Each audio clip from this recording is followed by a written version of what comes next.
Ang kwentong ito ay hango sa totoong buhay. Karanasan ito ni Kadoy. Taong 1973. Antique.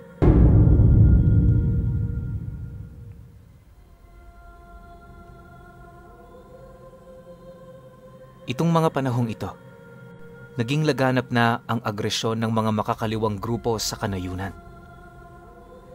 Dahil malapit lamang ang baryo ni Kadoy sa bundok, madalas din silang nakakaranas ng pangingikil at pananakot ng mga armadong grupo.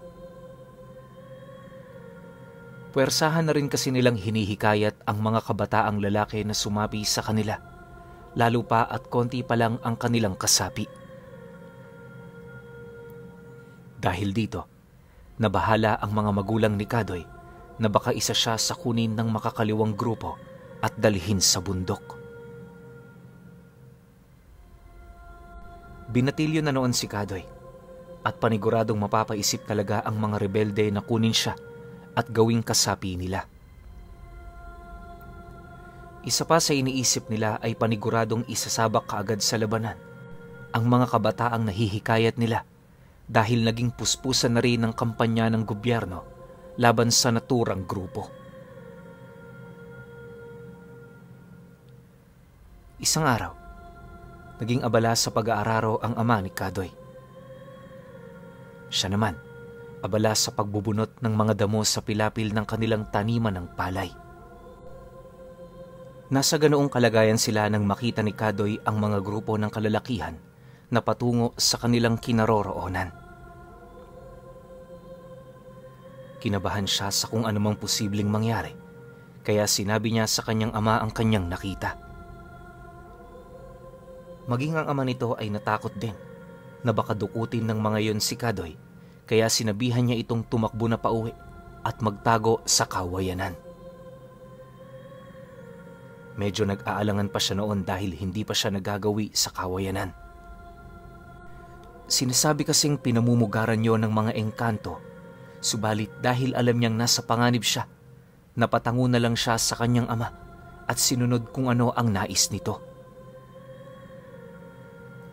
Tumakbo si Kadoy ng mabilis at sa halip na dumaan sa kanilang bahay, dumiretso na siya kaagad sa kawayanan. Pagdating niya roon, halos lumuwa ang kanyang puso dahil sa matinding pagod. Naghanap siya ng mapagtataguan at nang makahanap na, isiniksik niya roon ang kanyang sarili. Nasa ganoong kalagayan siya nang makarinig siya ng lagatik ng mga kawayan. Agad na lumakas ang kabog ng puso ni Kadoy dahil sa isiping baka natuntun siya ng mga rebelde.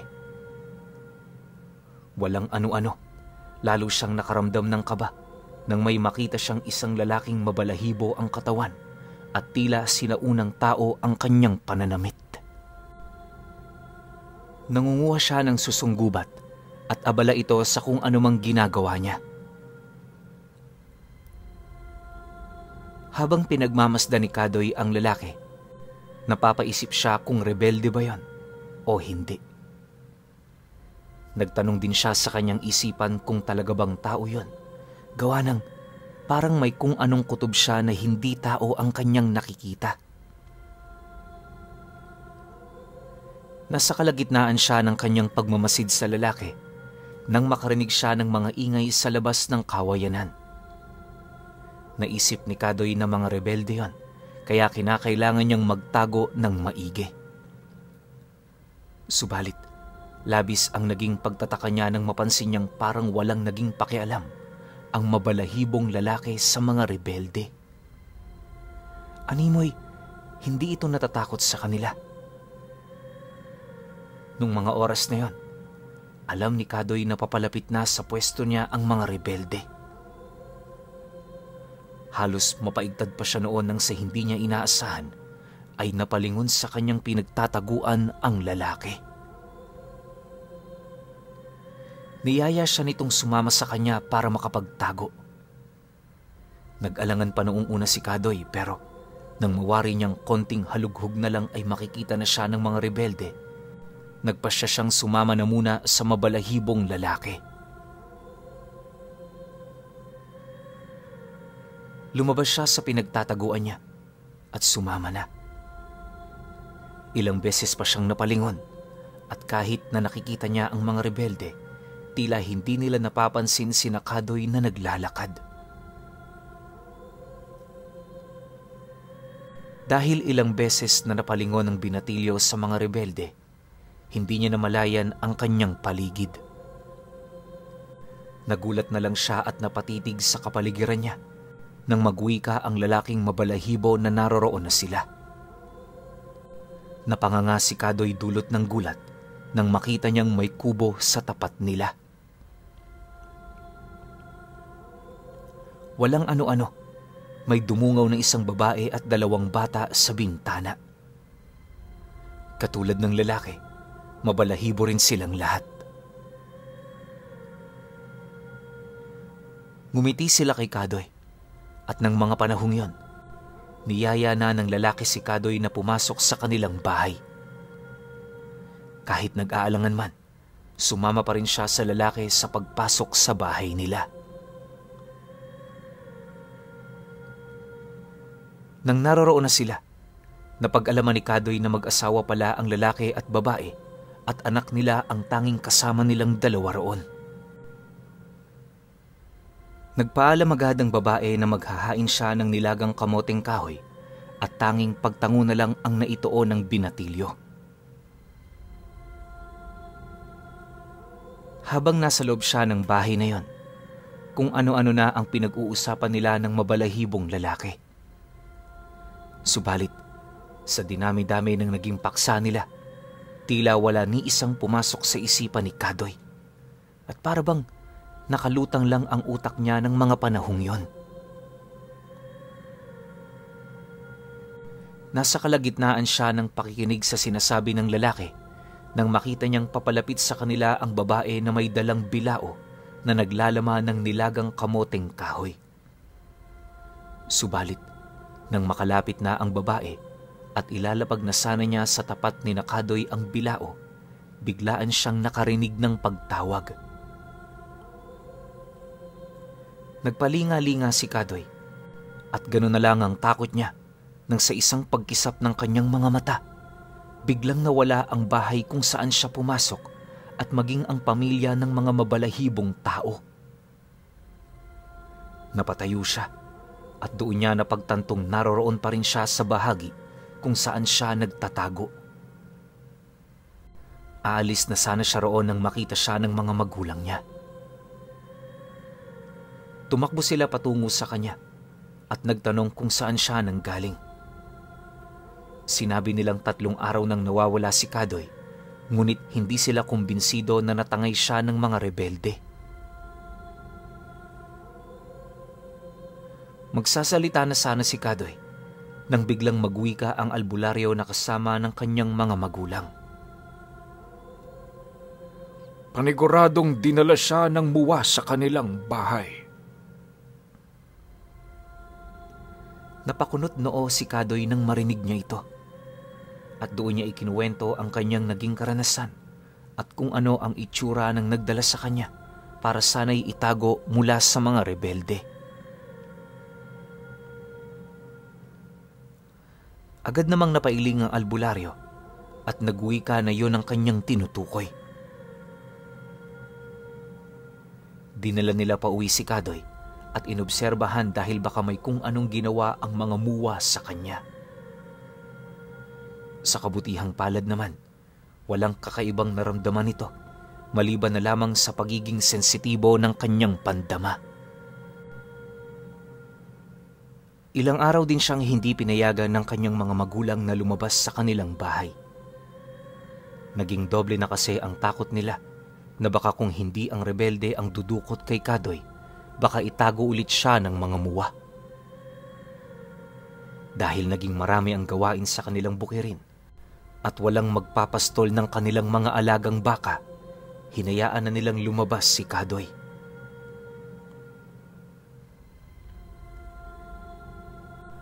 Noong mga panahong nasa 20 anyos na si Kadoy, bago pa man siya makapag-almusal, umalis siyang hila-hila ang kanilang alagang baka upang ipastol sa bakanteng lote. Nasa dulo ng kanilang palayan yon, kaya medyo malayo-layo rin kung lalakarin.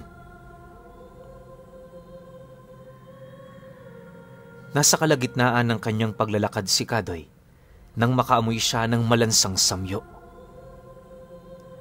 Hindi niya alam kung saan yun ang galing, kaya isinantabi na muna niya yon.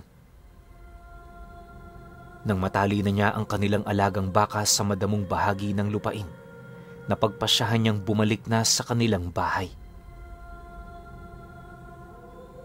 Subalit, nang pabalik na siya, muli niyang nalanghap ang napakalansang amoy. Hindi na sana niya papansinin yon, ngunit tila malapit lang ang pinagmulan nun. Dahil dito, marahan siyang naglakad para hagilapin kung saan yon nagmumula. Ganun na lang ang gulat ni Kadoy nang makita niya ang napakaraming dugo sa damuhan. Ilang beses pa niyang kinusot ang kanyang mga mata sa pag-aakalang pinaglalaroan lang siya ng kanyang paningin, pero hindi nagbago ang kung anumang kanyang nakikita.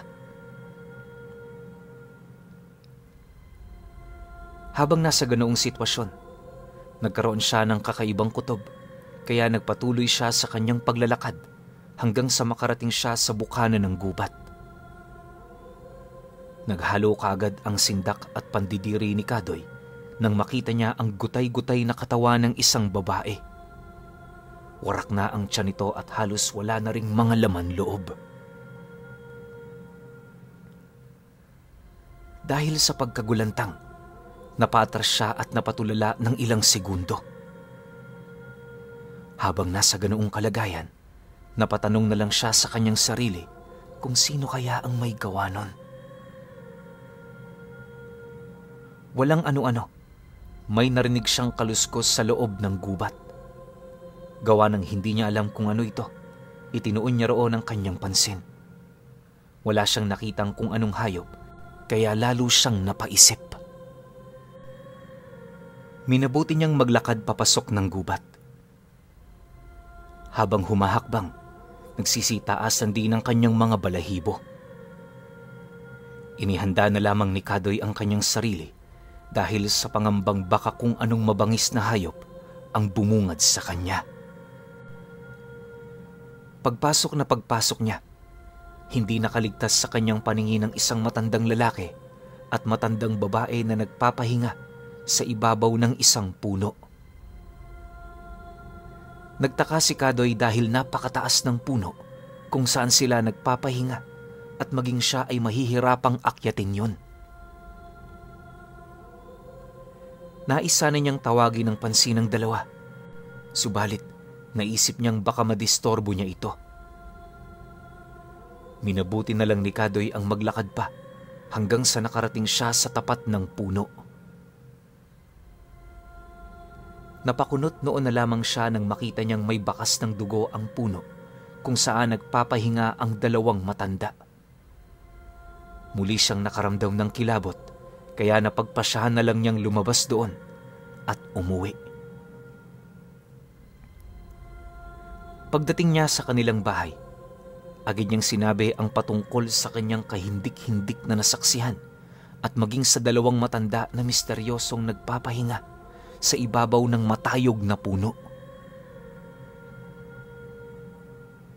Napaisip naman ang ama ni Kadoy sa kanyang sinabi, kaya minabuti nitong tunguhin ng bahagi kung saan nakita ng kanyang anak ang katawan ng babae at maging ang dalawang matanda. Tiningnan na lamang ni Kadoy ang kanyang ama at kahit na nais sana niyang pigilan ito, hindi na niya na ituloy, gawa ng mabilis siyang umalis.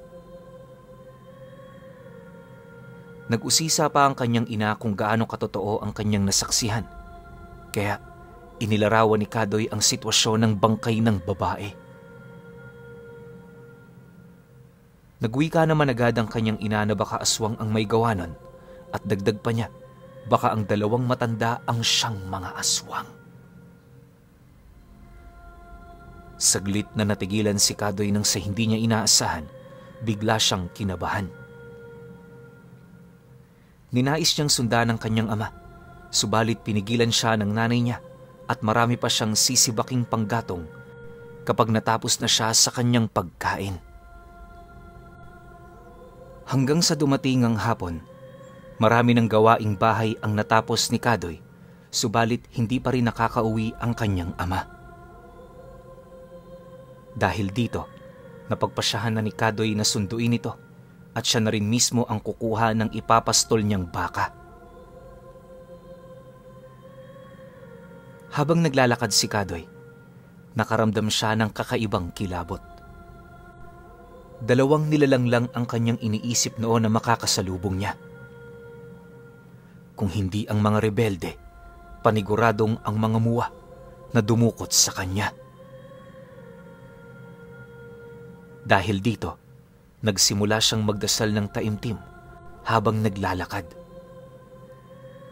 Hanggang sa may narinig siyang sunod-sunod na putok ng baril. Kinilabutan siya at naisip na marahil pinagbababaril ng mga rebelde ang kanyang ama. Subalit sa halip na bumalik at magtago, dumiretso pa rin si Kadoy upang alamin kung ano ang sitwasyon doon. Nagdali-dali siya sa kanyang paglalakad hanggang sa makarating siya sa bahagi kung saan nakapastol ang kanilang alaga. Nakita niya roon ang baka, subalit wala roon ang kanyang ama at kahit ang mga pinaghihinalaan niyang mga rebelde. Dahil dito, naglakad siya hanggang sa makarating siya sa gubat. Medyo nag-aalangan pa siya nung una, subalit nang makarinig si Kadoy ng pag-ungol, naisip niyang baka nasa loob ng gubat ang kanyang ama. Nung mga sandaling yon, kahit madilim na ang paligid, ay nagagawa niyang makita ito dahil sa kakaibang pandama niya. Alam niyang merong hindi tama roon, ngunit hindi siya nagpatinag. Marahan siyang naglakad patungo sa loob nun, habang walang tigil niyang nililinga ang buong paligid. Subalit, nang saktong makapasok na siya sa gubat, wala na siyang naulinigang ingay. Saan kaya naroroon si tatay? Kanino ko pa siya hinahanap ah? Tanong ni Kadoy sa kanyang sarili. Subalit, saktong pagkaihip ng hangin, biglaan siyang nakaamoy ng malansang samyo. Naging malakas ang kanyang kutob na duguyo ng tao, kaya binilisan niya ang kanyang paglalakad hanggang sa may matanaw siyang mga taong nakahandusay. Mabilis niyang nilapitan yon at gano'n na lang ang takot ni Kadoy nang makita ang iilang mga rebelde na nakahandusay, wasak ang tiyan at wala na ang kanilang mga laman loob. Alam kaagad ni Kadoy na aswang ang may kagagawa nun at agad din siyang nagkaroon ng hinala na ang dalawang matandang nakita niya sa ibabaw ng puno ang siyang may salarin. Hinanap niya sa mga taong yon ang kanyang ama, ngunit wala yun doon. Lumakas palalo ang kabog ng kanyang dibdib dahil sa isipin na baka kung saan dinala ng dalawang aswang ang kanyang ama. Minabuti ni Kadoy na hanapin ang kanyang ama sa loob ng gubat hanggang sa may makita siyang isang katawan sa hindi kalayuan. Lumakas ang kabog ng kanyang dibdib at kahit na hindi niya man isipin ng husto, tila pumapasok talaga sa kanyang utak ang kanyang tatay. Dahil dito, minabuti niyang bilisan ang paglalakad. Pagkarating niya sa bahagi kung saan nakahandusay ang katawan, nanlumo siya nang makita niyang ang ama niya yon. Wakwak din ang tiyan at nagkagutay-gutay ang laman loob nito. Napayukom ng kanyang palad si Kadoy at napatiimbagang. Magbabayad ang kung sino mang may gawa nito. Magbabayad sila! Wika niya sa sarili. Habang nasa ganoong sitwasyon siya, may narinig siyang ingay sa hindi kalayuan. Agad na nag-init ang katawan niya dahil sa galit. Mabilis siyang tumakbo upang sundan ng kung anumang nag-iingay na yon, at ganoon na lang ang puot na kanyang nararamdaman nang makita niya ang dalawang matanda na may katawang pinagtutulungang hilahin.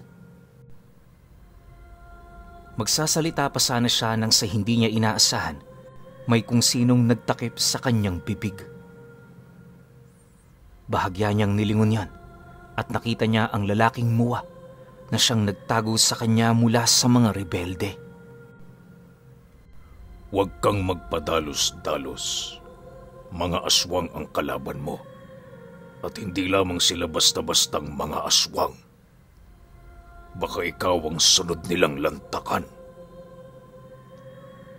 Wika ng lalaking muwa kay Kadoy.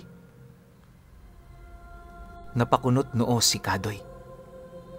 Pilit niyang pinigilan ang kanyang galit at nagtanong pa siya kung ano ang kanilang gagawin. Dahil dito, nagwika kaagad ang muwa at sinabi nito na tutulungan niya si Kadoy. Marahan silang naglakad at sinundan nila ang dalawang aswang. Kahit na hindi man sigurado si Kadoy sa kanyang ginagawa, iisang bagay lang ang kanyang naiisip. Kailangan niyang maipaghigante ang kanyang ama. Nagpatuloy sila sa kanilang pagsunod sa dalawang aswang hanggang sa tumigil ang mga ito. Suminghot sila sa ere hanggang sa bahagya na silang nakaharap sa pwesto ni Kadoy. Natigilan naman si Kadoy at ang muwa.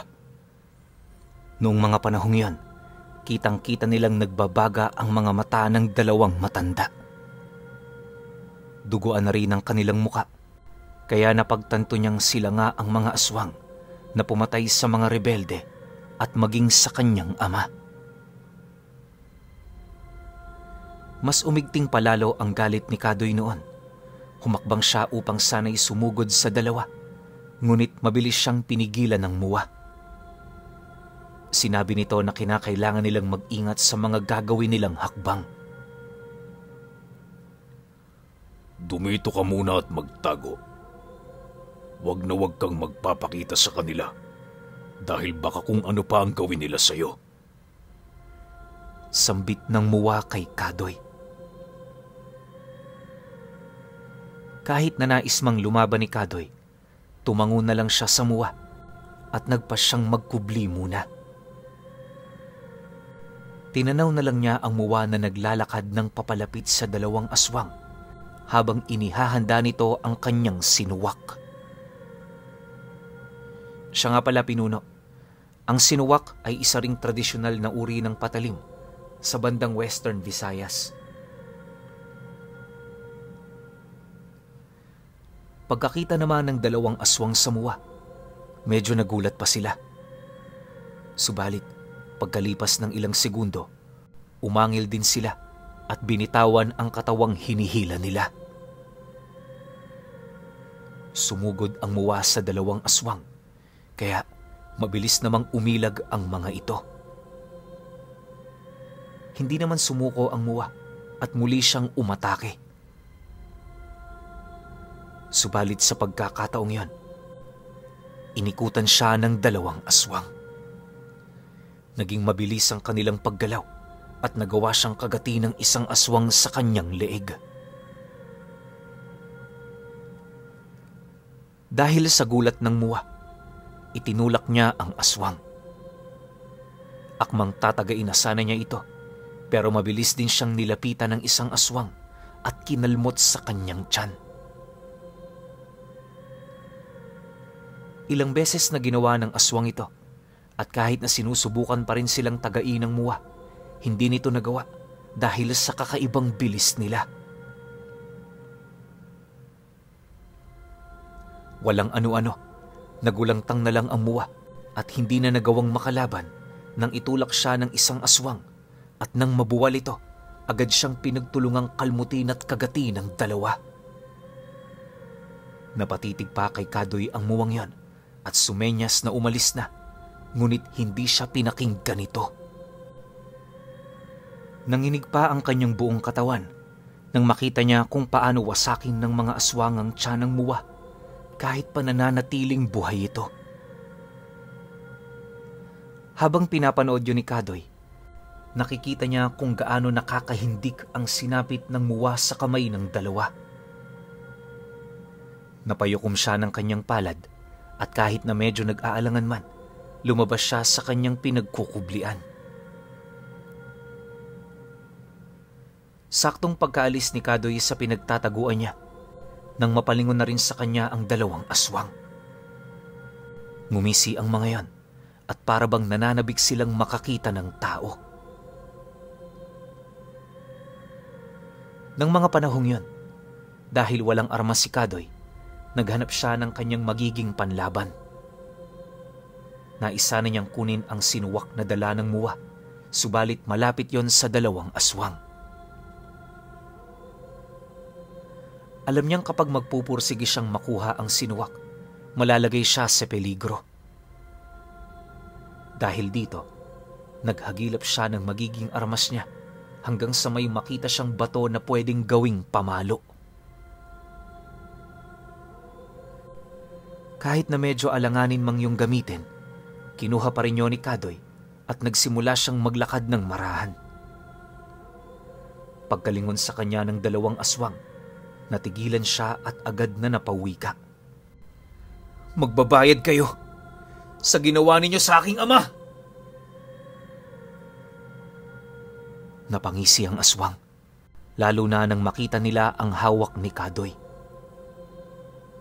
Umangil ang isa sa kanila at naghanda para umatake. Nung mga oras na yan, inihanda na rin ni Kadoy ang kanyang sarili.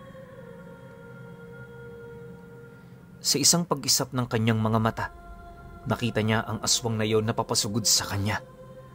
Ang isa namang aswang ay nanatiling nakangisi na parabang may kung anong masamang binabalak.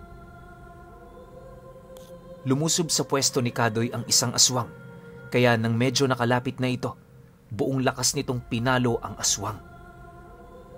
Marahil ay hindi inaasahan ng nilalang na yon na higit sa normal na tao ang kanyang bilis, kaya nagawa siyang matamaan ni Kadoy. Ngunit kahit na natamaan siya ng batong ipinalo sa kanya, hindi pa rin nagpatinag ang aswang. Mabilis siyang lumipat ng pwesto at nagulat na lang si Kadoy nang hindi na niya nakita ang aswang. Nang pagkakataong yun, mas lalo pa siyang nagulantang nang may sumakal sa kanya mula sa likuran. Alam ni Kadoy na ang aswang yon, kaya sinubukan niya ang makapiglas. Subalit habang patagal ng patagal na nasa ganoong sitwasyon si Kadoy, unti-unti siyang nahihirapang makahinga. Mas lalo pa siyang nagulantang noon nang mabilis ding lumapit sa kanya ang aswang at sinubukan nitong dukutin ang kanyang puso. Subalit, bago pa man magawa ng aswang ang ganoong bagay, pinilit ni Kadoy na iangat ang isang paa niya at sinipa ang nilalang sa mismong tiyan nito. Dahil doon, napaatras ang isang aswang. Dulot ng kanyang ginawa, mas lalo pang hinigpitan ng aswang ang pagkakasakal nito sa kanya. Nang mga panahong ito, hindi na alam ni Kadoy kung ano ang kanyang gagawin. Wala siyang ibang iniisip kung hindi ang makaligtas na lamang mula sa dalawang aswang dahil batid niya sa kanyang sarili na hindi na niya maipaghihigante ang kanyang ama. Habang nasa ganoong sitwasyon, may napansing gumagalaw sa hindi kalayuan si Kadoy. Itinuon niya roon ang kanyang pansin at nagulat ang kanyang mga mata nang makita ang dalawang muwa na nagkukubli sa likod ng isang puno. Alam niyang muwa yon dahil sa kanilang anyo. Dahil dito, nabuhayan ng kanyang loob si Kadoy. Sinubukan niyang magpumiglas mula sa pagkakasakal ng aswang bago pa man makalapit ang isang kasama nito. Sakto namang pinipilit ni Kadoy ang makaalpas mula sa pagkakasakal. Lumabas sa kanilang pinagtataguan ang dalawang muwa. May dalang mga sibat ang mga ito at nakita nila ang kanilang kauri na nakahandusay sa lupa at wakwak na ang tiyan. Umangil naman ang dalawang aswang nang matanaw ang dalawang muwa. Dahil dito, pinakawala ng aswang si Kadoy at mabilis na sumugod sa dalawa. Hindi naman natinag ang dalawang muwa at nilabanan nila ang mga aswang gamit ang kanilang mga sibat. Subalit, dahil malikse kung gumalaw ang mga aswang, hindi nila nagagawang tamaan ang mga ito. Nung mga oras na ito, nagkaroon ng pagkakataon si Kadoy na kunin ang sinuwak ng muwa na tumulong sa kanya. Pagkakuha niya nito, agad siyang napasigaw upang tawagin ang atensyon ng dalawang aswang. Subalit, dahil abala sila sa pakikipaglaban sa mga muwa, hindi nila nilingon si Kadoy. Nung mga sandaling ito, nagkataon na papaatras ang isang aswang noong maitulak siya ng isang muwa. Dahil dito, hindi na rin nagdalawang isip si Kadoy na tagain ang aswang sa kanyang likuran. Nang matagumpay niyang nagawa yon, nilingon siya ng nilalang. Napaangil ang aswang at binalaksa ng sumugod kay Kadoy. Ngunit natigilan siya at agad na napaungol. Napatras na lamang si Kadoy noon nang makita niyang nagawa palang sibati ng isang muwa ang aswang na tinaga niya. Pagkabuwal ng aswang, walang pagdadalawang isip na tinagayo ni Kadoy sa liig. Habang ginagawa niya yan, naiisip niya ang kanyang ama, kaya mas lalo pa siyang nanggigil. Di naglaon, tuluyang humiwalay ang ulo ng aswang mula sa katawan nito. Nakita naman ng isa pang aswang ang ginawa ni Kadoy, kaya nang galaiti yun. Umangil siya at ibinalibag nito ang isang muwa. Pagkakita naman ng ikalawang muwa sa ginawa ng aswang, sumugod siya roon. Dahil wala na siyang hawak na sibat, wala siyang naging armas laban sa galit na aswang. Nilabanan ng muwa na yon ang aswang ng mano-mano, ngunit hindi nagtagal ang kanilang labanan dahil sa maiksing panahon lamang nagawang patayin ng aswang na yon ng muwa. Dinukot nito ang puso nun at kinain sa harapan ng isang muwa na nakalumpasay sa lupa. Matapos gawin yon ng aswang, ibinaling nito ang kanyang pansin sa ikalawang muwa na hindi alam kung ano ang gagawin. Nagsimulang humakbang ang aswang at balak sana nitong sugurin ang muwa. Ngunit nang malapit na ito sa muwa, na tila hindi alam kung ano na ang gagawin, nagdesisyon si Kadoy na kunin ang sibat na nakatarak pa rin sa katawan ng isang aswang.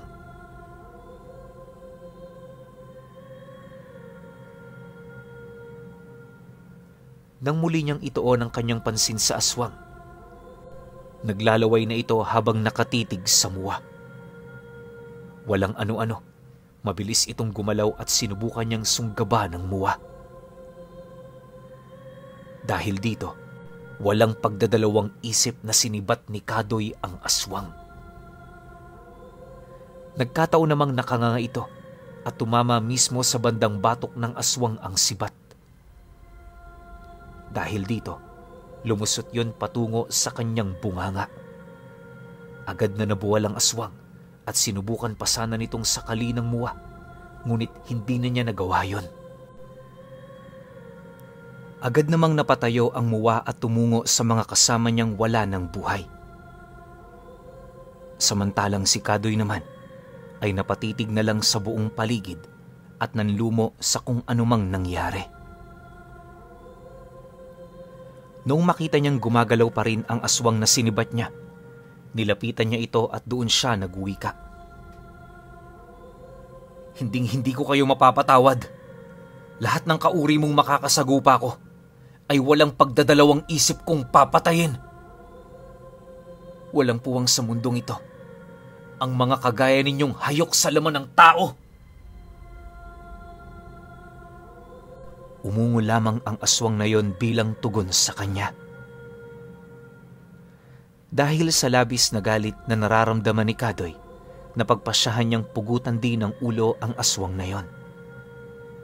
Alam niya sa kanyang sarili na hindi sapat na kabayaran yon sa pagkitil nila sa buhay ng kanyang ama. Subalit, batid niyang yun lamang ang kanyang magagawa para hindi na maulit sa ibang tao ang ginawa ng aswang sa kanyang tatay. Habang nasa ganoong sitwasyon, napalingon siya sa kanyang paligid. Subalit, ganun na lamang ang kanyang gulat nang malaman niyang mag-isa na lamang pala siyang naroroon. Wala na ang muwa at maging ang mga walang buhay na katawan ng kanyang mga kasama. Napailing na lang noon si Kadoy at naisip na marahil ang pagkakaroon nila ng koneksyon ng mga muwa na yon ang naging rason kung bakit bigla ang naging matalas ang kanyang pandama.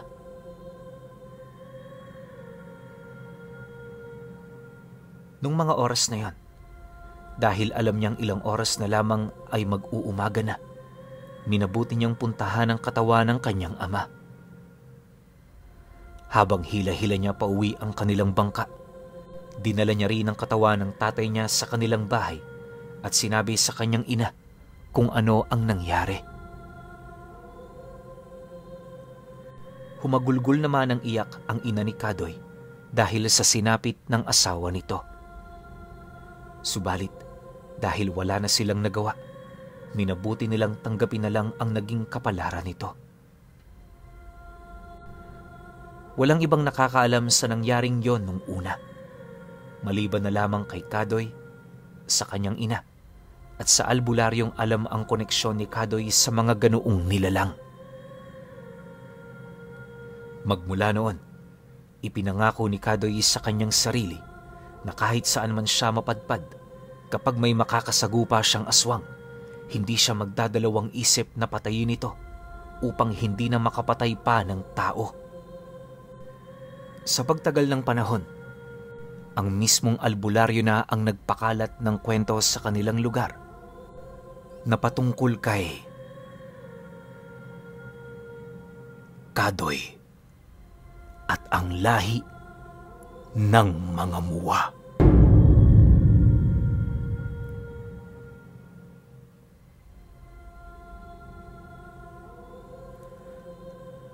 Okay. Opinyon ko sa kwento. Lahi ng muwa. Malalaking mababalahibong tao tapos nakatira sa gitna ng gubat o sa puso ng gubat. Alam niyo, isa lang pumapasok sa isip ko eh. Alam niyo yung tinatawag nilalang na Bigfoot sa Amerika yon. Yun yung nakikita kong isa sa mga pwedeng nilalang na eto, may kukumpara natin sa muwa. Pero yung sa atin siguro local lang to, no? Kasi alam naman natin yung Bigfoot, sobrang laki nun. Tsaka minsan yung mga Bigfoot, mas nakikita sila sa mga mayayelong lugar eh. 'Di ba? Tsaka sa mga sobrang lamig. Tayo nasa tropical country tayo. So hindi ako sigurado kung ito ba yon, kamukha lang, pwedeng uri din ng kapre o kung anumang klase ng engkanto. Pero ang maganda rito sa muwa, tumutulong sila sa mga ordinaryong tao. Hindi sila masama. Handa pa nga silang ialay yung buhay nila para lang tumulong sa ordinaryong tao. Ang hindi ko lang maintindihan, bakit kaya tinulungan ng muwa itong si Kadoy? Natuwa lang ba sila rito kay Kadoy? Kasi bata pa? O may ibang tinatangan sa pagkatao tong si Kadoy na hindi na lang naikwento sa kwento na to? Pwedeng may konting dugo si Kadoy ng muwa, o pwedeng may ibinaon sa kanya yung kung sino mang kamag-anak niya o ninuno niya na nagpasapasahan sa kanilang lahi na di ko alam kung nasa dugo ba o gamit o bertud. Kasi alam nyo, hindi basta-basta tutulong tong mga ganitong klase ng nilalang kung wala silang sapat na dahilan. Hindi pwedeng natuwa lang sila sa'yo o naawa sila. Hindi ganun umiikot ang mundo ng mga nilalang na nasa ibang dimensyon. Maliban na lang kung chosen one ka, mararamdaman nila yon. Kaya dito sa kwento na to, sobrang malaking question mark sa akin kung anong meron kay Kadoy. Alam ko, karamihan sa inyo, yan rin yung nasa isip. Kasi tinulungan nga siya ng mga muwe. Kung tutuusin, wala namang paki sa kanya yung mga yon. Diba? Overall, napakaganda ng kwento. Nakakalungkot lang kasi namatay yung tatay ni Kadoy. Tapos ang dami ring namatay na muwa. Kasi matindi yung dalawang aswang eh. Hindi na rin binanggit kung anong lahi. Pero alam ko, matitikas yun. Pero kayo pa rin. Kung may opinion kayo sa kwentong ito, comment nyo lang sa baba. Yun lang. Hanggang sa susunod na kwento. Salamat.